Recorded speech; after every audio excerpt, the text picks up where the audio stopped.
करते हैं पीएफआई की साजिश की। जी हां, पीएफआई के जो सदस्य जो आतंकी गिरफ्त में आए उनसे पूछताछ में कई अहम खुलासे हो रहे हैं। अब बताएं, पीएफआई सदस्यों से 12 राज्यों के रेल टिकट बरामद हुए। दोनों पीएफआई सदस्यों के पास से मेट्रो कार्ड भी मिले हैं और जानकारी तो ये भी है कि मेट्रो भी पीएफआई के निशाने पर है।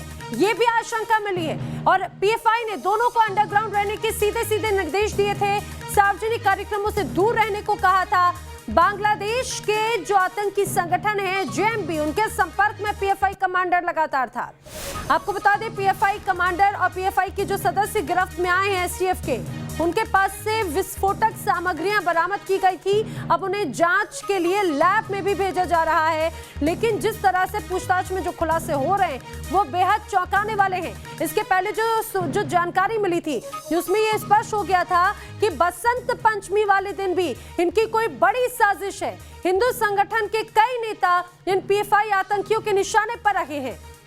सीधे रुक करेंगे मेरे सहयोगी अनिल यादव, लखनऊ से मेरे साथ में जुड़े। अनिल, जैसे जैसे पूछताछ आगे बढ़ी कई चौंकाने वाले खुलासे हो रहे हैं। रेल टिकट मिलना, मेट्रो कार्ड मिलना, यानी कि रेलवे हो या मेट्रो, ये भी इन आतंकियों के निशाने पर रही है।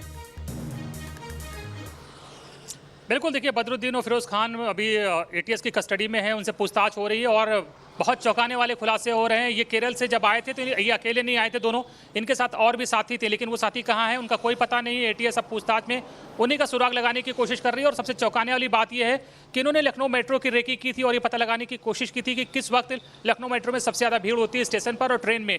देखिए, लखनऊ मेट्रो की सुरक्षा दिल्ली मेट्रो जैसी नहीं है और यहाँ पर सुरक्षा पीएसी के हवाले है, तो जाहिर बात है कि अब ये चौंकाने वाले खुलासा होने के बाद मेट्रो की सुरक्षा बढ़ना निश्चित है। और इसके अलावा ये बांग्लादेश का जो संगठन है जमातुल मुजाहिदीन बांग्लादेश, उसके संपर्क में थे और इन्होंने एक हिट स्क्वाड भी तैयार किया था जिसका काम था धमाकों को अंजाम देना। और हिट स्क्वाड के लोगों को साफ निर्देश था कि वो ज़्यादा भीड़ भाड़ वाले इलाके, किसी प्रदर्शन, धरना, रैली में नहीं जाएंगे जिससे कि पुलिस की निगाह में ना आए।